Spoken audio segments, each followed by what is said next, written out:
Michelle Joy Phelps, and I'm joined right now by Andre Ward. Yes. We just had a nice little media roundtable. We got to vent a little bit there.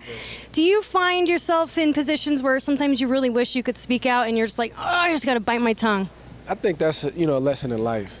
You can't always say what's on your mind. They tell you all the time, if you don't react with a tweet, don't react with an Instagram, because once it's out there, you can't take it back. So, if every time something happened that I didn't like or something was said and I reacted, that it just wouldn't be a good look. I wouldn't be a good example if I did that. So sometimes you got to just chill, take your time with it, be thoughtful, and, speak at the right time. And I think today, I hope, they don't look at this like it was a rant or anything like that.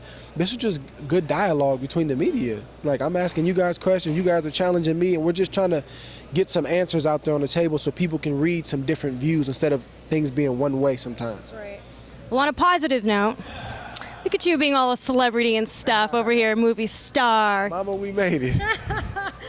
Obviously got a nice role in Creed. You got to work alongside Sylvester Stallone, Michael B. Jordan. Let's talk a little bit about that. Come on. This is a spinoff from, tremendous legacy, which is, the Rocky movies that I grew up watching. Tremendous inspiration to me coming up as a young fighter. And to be a part of that is just amazing in and of itself. Ryan Coogler, the screenwriter, one of the screenwriters and the producer, we're friends. We come from the same area, the Bay Area. He said, look, man, I got a role for you. Do you want to do it? I read the script. I was like, bro, sign me up. And then Michael B. Jordan, he was just cordial and just, humble dude. He said, man, can I come to your gym a couple days and work with you? We worked with him. And then I finally flew to Philly and shot for 3 or 4 days. And it was just amazing. I got bit by the bug. I was like, bro, I need a couple more roles. And seeing yourself on a silver screen like last night, I don't know. I've seen myself in a gazillion fights, but in a movie, it's just something different. So when you had that opportunity, you're getting ready to go down the red carpet. I know you've done a ton of interviews before, but did you get like, oh my God, nervous?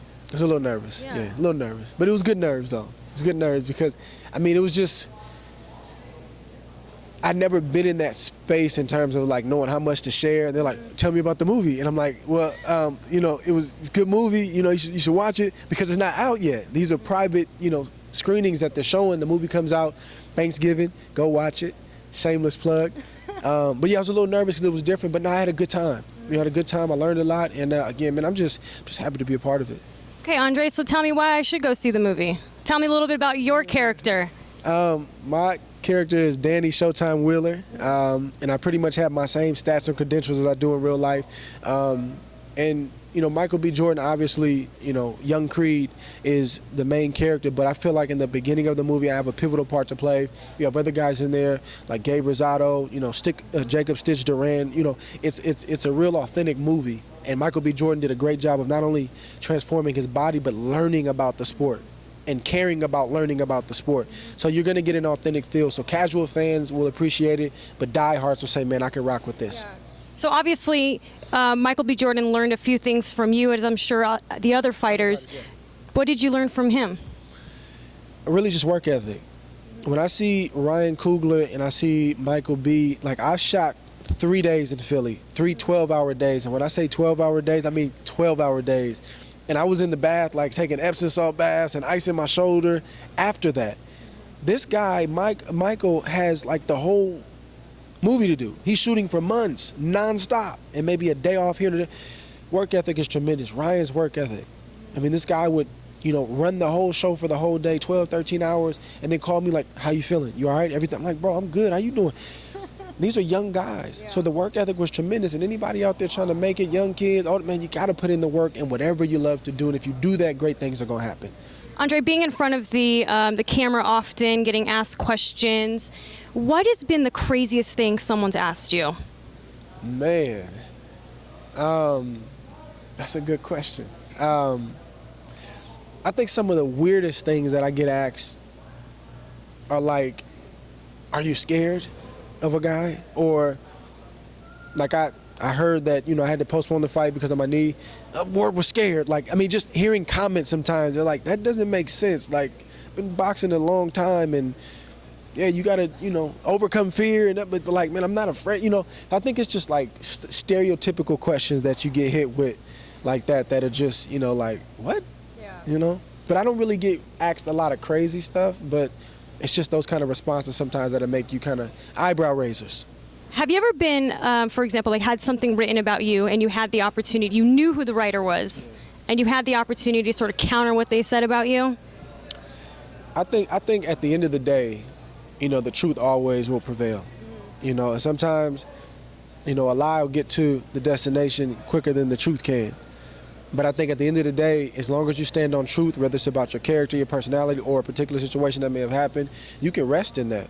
And people may still say things about you or whatever, but, just stay true to yourself, man, and just, speak the truth. And I think I try not to directly go after guys because that's not what it's about. It's not me versus him. But I just try to just let people know the truth and let them decide what they want to believe and what they don't want to believe. Not many people are strong enough to stand in their opinions and stand in what they believe in. Do you feel that you've had any sort of backlash from saying, hey, look, I do believe in Jesus and I am a Christian? And do you feel that it's really unfair on how it is pretty easy for us to turn on the TV and see something half naked, and that's okay. But if someone talks about their faith, they're slammed for it? It's part of it. It comes with, if you read the Bible, it says that that's going to happen. I just look at it from a simple standpoint. Like, if guys can get on television and talk crazy, you got to look at it like this. Everybody's preaching something. Everybody's preaching something. Everybody has a message. And your message may be money and bling, and it may be drugs, and it may be, I'm women. It may be whatever you're preaching. And I feel like, well, if you guys could preach that, then, if I'm asked, hey, man, how did you get through training camp? How did you win this fight? And I say, man, I give God the glory. I don't think that should be knocked, but it's part of it. It comes with it, How have you been able to adjust to that, though? Because I can imagine it's pretty difficult having to kind of tiptoe around everything you say in fear of it being taken out of context. Yeah, first I have my publicist set her recorder down like the other writers who are listening to make sure we have every word recorded. That's like a natural thing I do, a natural, response that we have.